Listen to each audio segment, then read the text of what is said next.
I'm Sarah Andrew Wilson. I'm the Director of Music Education for Youth at Levine Music, and today I'm joined by Rebecca Carey, who's the chair of our Suzuki Flute program at Levine. In a previous video, we explored the Suzuki method and a little bit of its history, and today we want to look at some of the differences between traditional instruction and the Suzuki method.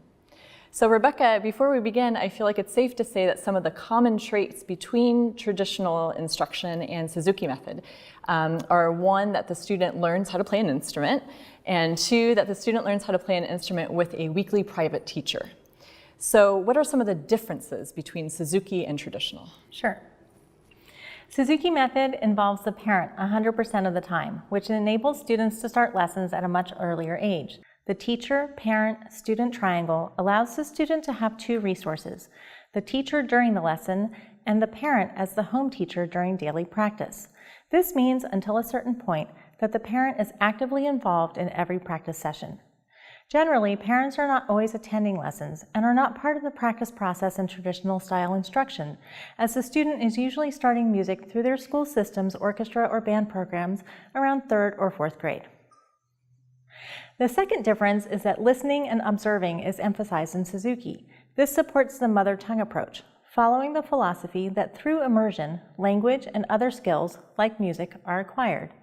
Note reading is introduced after the student learns to play, just as most of us learn to read after learning how to speak. By contrast, traditional students are usually introduced to reading at the same time they are learning how to play. They see the note, they learn the note, and they play the note. Another important distinction is the group lesson component. Each instrumental area at Levine has a specific group class schedule along with the weekly private lesson as part of the Suzuki package. In addition to current pieces, these group classes might include music theory, ensemble playing, and review of prior repertoire. Students interact with other students from all Levine Suzuki studios. They play, progress, and create a community together. Levine's program has group classes for pre-twinklers through Teen Club, so it's important to note that advanced students are learning collegiate-level repertoire and have fine reading skills. Traditional lessons are typically one-on-one private lessons only, with a student joining outside ensembles or orchestras as they become ready. Suzuki repertoire is laid out in a carefully planned order, with each piece usually adding on a new technical or musical feature. Students are starting with real music and memorizing entire songs from the get-go. Students review previously learned pieces to apply a new technique and add musical nuances that weren't available in their artistic palette initially.